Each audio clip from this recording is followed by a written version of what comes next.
Hi everyone and welcome back to my garden. So today I'm going to be working in my white garden, which is a tiny little garden at the back of my house. And I'm going to be working in particular on the north facing border, which is always in deep shade. I'm going to be working in that area. So a few days ago, I transplanted a huge white hydrangea from that border, and I transplanted him into the border at the front of my house. And what that's done is I found myself in the lovely position of being able to rethink and rejig some of the plants in this border now. So I'll show you the border. Right, so I'll show you what my thinking is here. So this is the area where I dug that huge white hydrangea out of. So starting at this end, the this lavender, it's the palest mauve. I think he can stay. I've got a heuchera down here, that's fine. These impatiens will probably die off. I may dig them out, I don't know. Put them in the garage or the greenhouse, see if I can overwinter them. This here is a geum, and I can tell that from the leaves, so I'll dig him out because I think that's going to be totally tangerine. Dig him out. I'll also dig this begonia out because he's beautiful but pink. And then I've got some kind of tree growing in here. This is this leaf here, I can tell is hellebore. That is Christmas rose. But I can't remember whether this is one of the new white ones that I planted last year. Given his position, and you've got to remember that this whole area was covered by the foliage of the hydrangea. So given his position there, I think he's probably an old one and he's probably pink. That is Campanula at the back. That's a deep sort of purpley flower. I'll dig that clump out, put it somewhere else.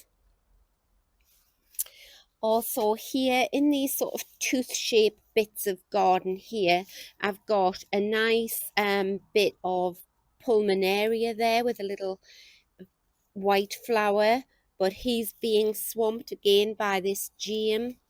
That's how you can tell a geum leaf. So up the stem you get sort of pairs of leaves.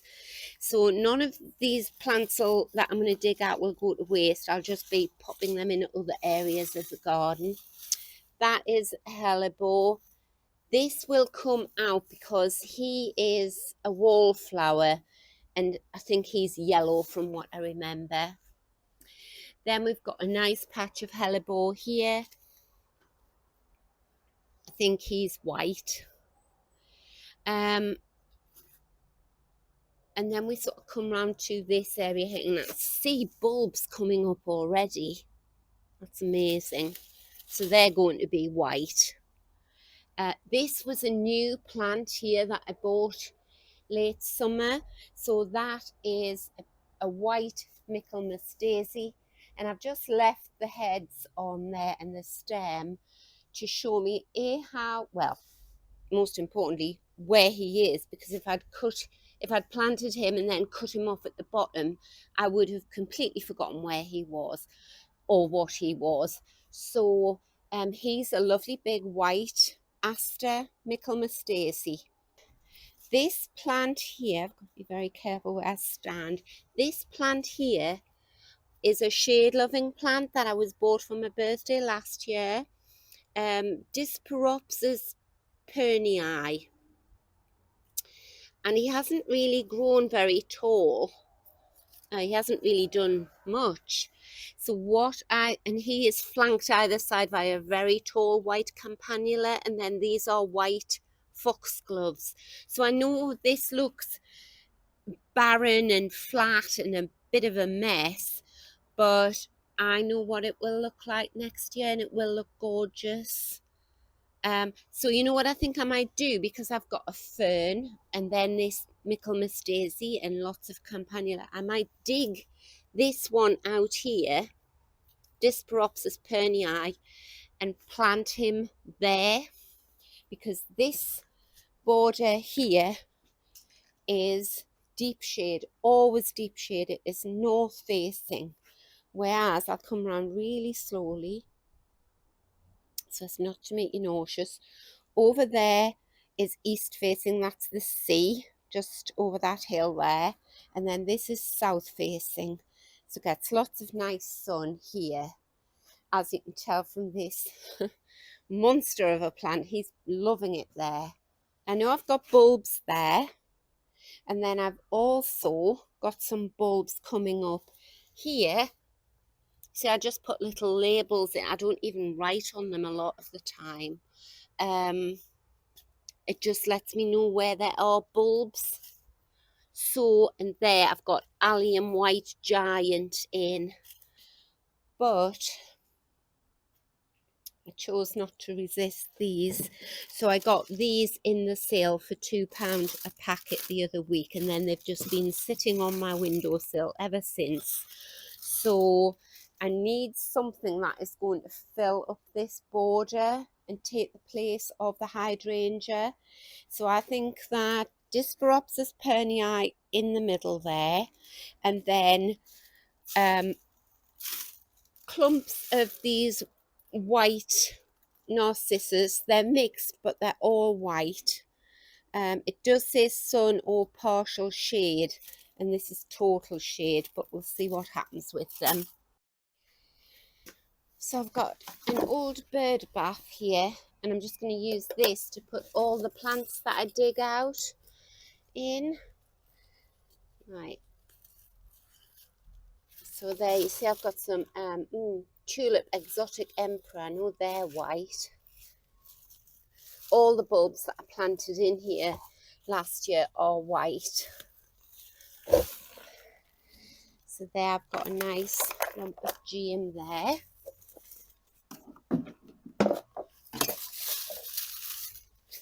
And with the Christmas roses, I'm not going to dig all of these ones out. I'm just going to see what colour they are when they flower in the spring.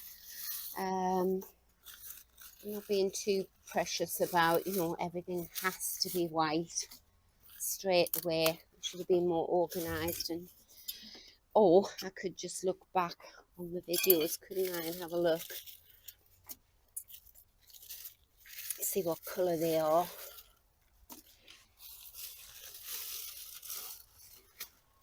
Right, I'm going to dig this begonia out,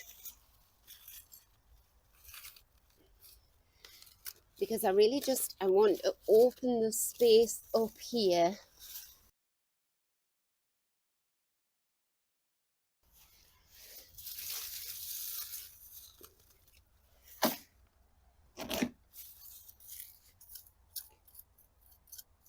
Scrape that moss there.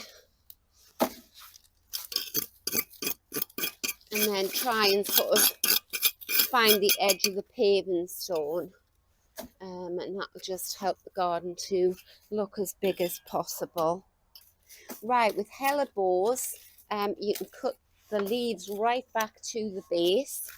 And then when the flowers come up next year, you see all the flowers. And the leaves have gone all sort of black-edged and gnarly anyway, so they're not adding any beauty to the garden. Right, there's another bit of that begonia.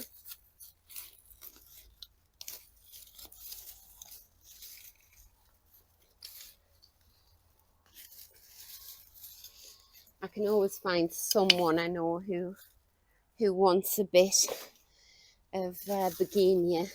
Right, I don't know what that is. Right, so if in doubt, don't pull the thing out.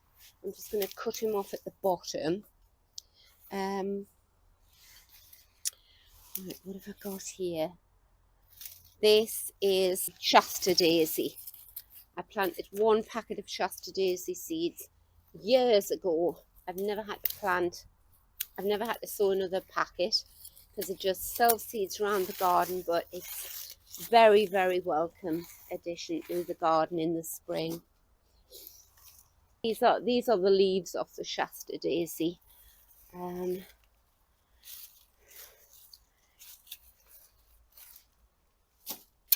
Take the gnarly leaves off the foxgloves there, Can't wait to see these foxgloves.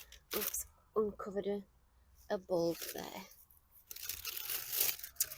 Right, so in this area here where I dug the hydrangea out, I've got a bag of compost, and I'm going to fill the hole in with that bag of compost.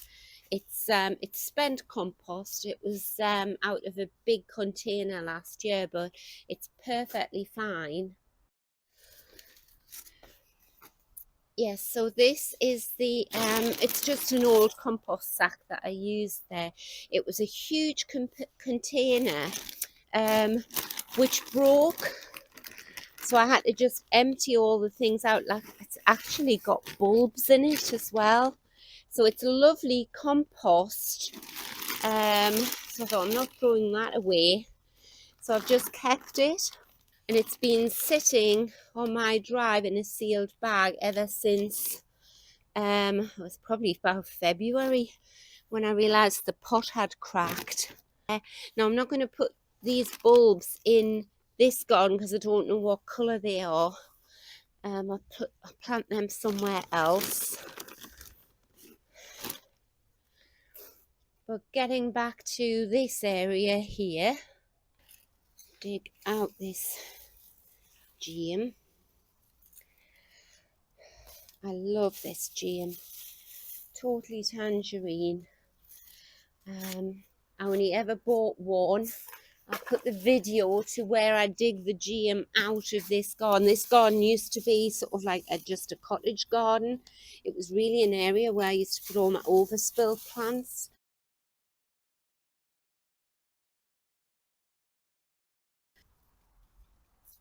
Any bulbs you dig up this time of year, just put them to one side. So yeah, I dug this massive gem up and split him, and he's all around my garden now. I have to disentangle the gem from the Pulmonaria here, and you know that's going to be impossible to do whilst they're both in the ground. So I'm just going to take the whole thing out, and then it's much easier to see and divide one plant from the other, she says. Right, I can see the Pulmonaria there. There we go. Right. Take the dead leaves off that. Clean it up, plant that back in, and Pulmonaria.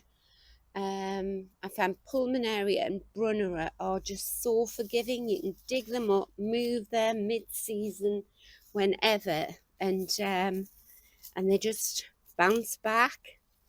These bits of gem that I'm digging up here, I won't pot these up individually. I'm just going to stick these straight into different areas of the garden.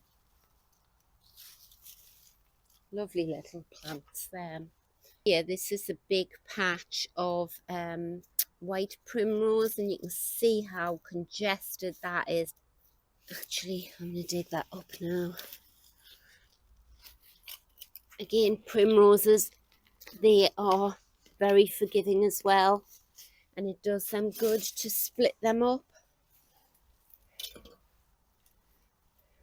Dear me.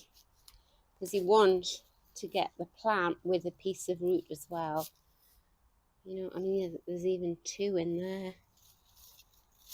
3, 4, 5, 6 out of that handful. I do want to plant all this front out with wallflower as well. I'm dying to see what the white wallflowers look like in the spring. That'll be gorgeous. Right, so I've got loads of white primrose. I shall tidy them all up and plant them round the garden as well. So yes, this Campanula here,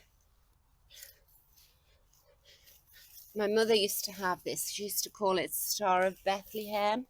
It's really pretty. Grows like a weed in my garden. all these little foxgloves and other plants will do so much better now that they're not in the complete shade of that hydrangea. So right, we've got a big hole here and some nasty big rocks there. Take them out. So I'll take some of the moss away.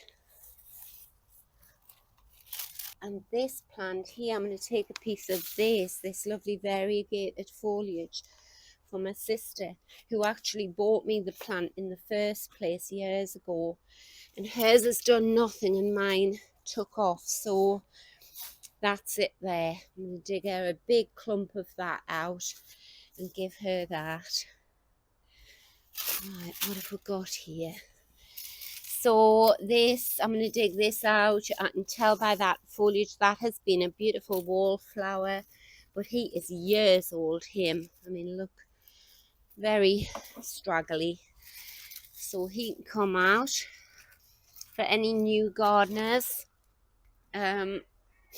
I would say, if in doubt, if you don't know what a plant is, if you've maybe inherited a new garden, then don't, and you want to tidy it up, then don't pull the old plants out, because nothing much looks at its best this time of year. And even experienced gardeners like myself, you know, I'll come across something and I think, what on earth is that? So don't dig it out, just cut it down at the base. Then at least the plant's got a fighting chance to survive. And if it comes up next year and you think, oh no, I don't like that, or it's in the wrong place, then move it when you know what you're dealing with. Okay, so this hellebore I'm going to leave. This is another hellebore here. I know for sure this is a white one down there, because I can remember planting him. But this wallflower is yellow. I can remember that as well. And I don't need him anymore. Because, as I say, I've got loads of white ones in the cold frame. I'll show you in a minute. There's some more geum.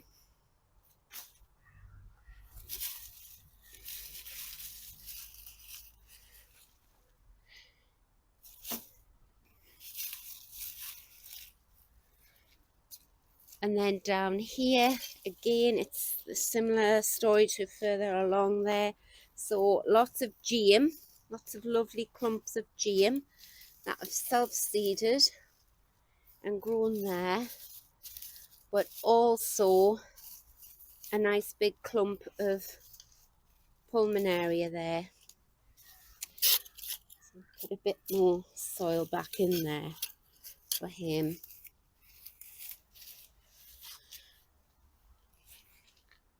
And we'll just give him a quick haircut, tidy him up.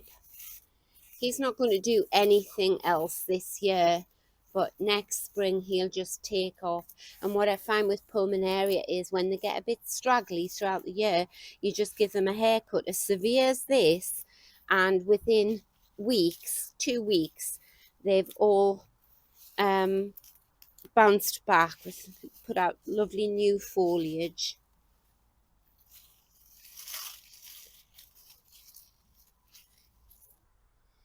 Okay, so I'm going to dig up this plant, this Disporopsis Pernyi. Dig him up from there. Right, so you can actually see that he is pretty much still, you can see the shape of the pot that he was in. So he hasn't put on loads of root. So I planted him, it would have been last March, early April, but all these are new.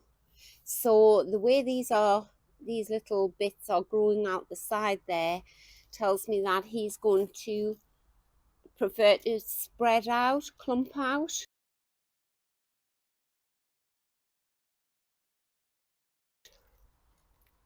So he's going to grow out sideways. So I'm going to break some more of these roots away to just encourage him to put down more root or put out more root.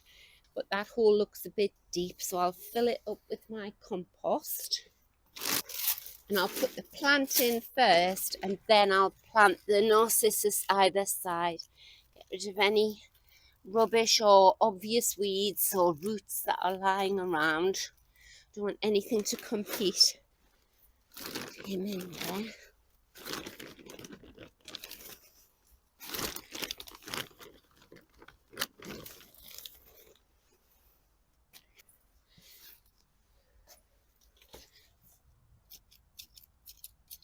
And this will give him a really good chance to get his roots out, because I'm actually planting him in compost, shopboard compost. There we go. So he won't have to work very hard at all to get those roots out.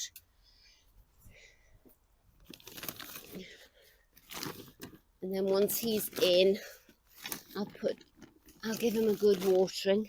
How many bulbs? 12 narcissus.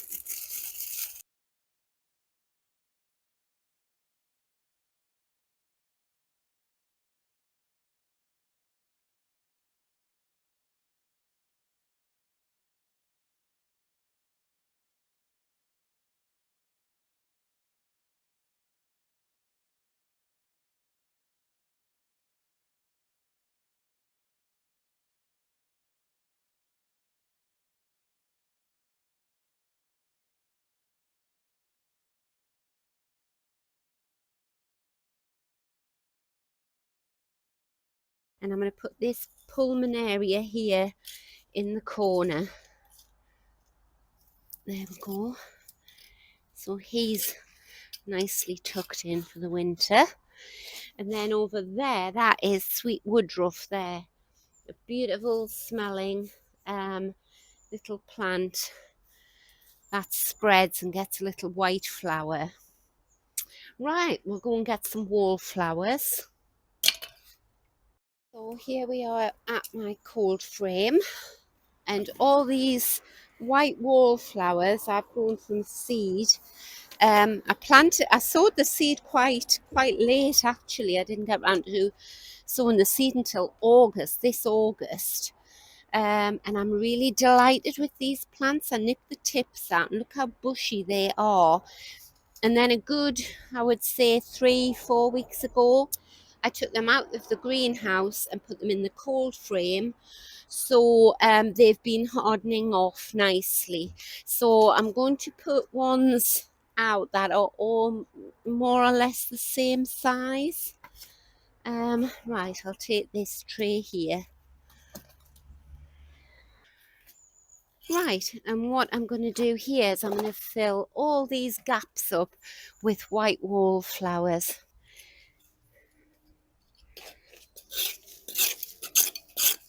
Again, just scrape the mess away from these flagstones here. So I sort of laid the stones in a sort of tooth shape.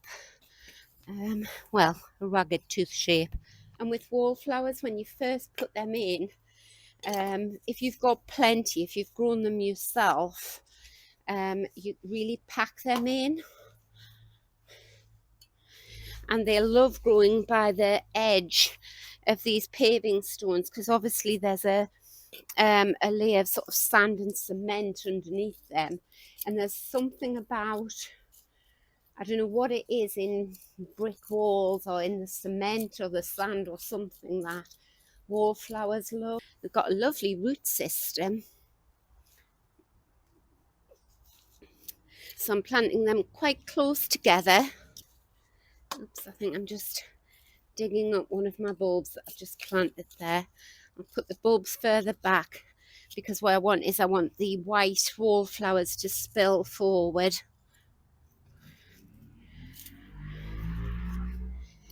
Right, put you in there.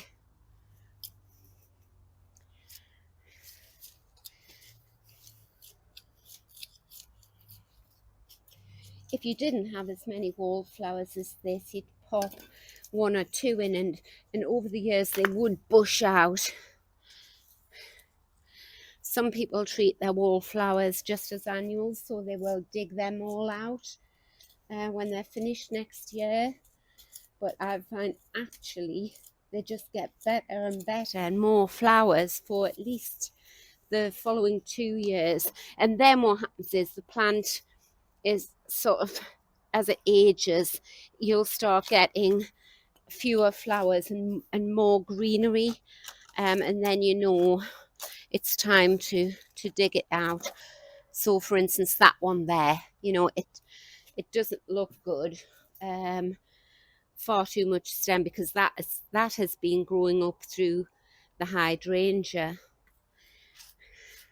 And I love having a new planting area to plant out. So now that the hydrangea's nicely ensconced in the front garden, whoops, right, so I found the Narcissus recurvus here. That's them there. I'm going to plant those back in there like that, and then squish a wallflower in the front, because what will happen is the daffs will come up through the wallflowers. Right, now I think everything needs a good water, and I think I also will fill the back in there with more soil. This bag is too heavy to lift, but yes, I'll not do it on camera, but I'll just fill the back in there with more soil.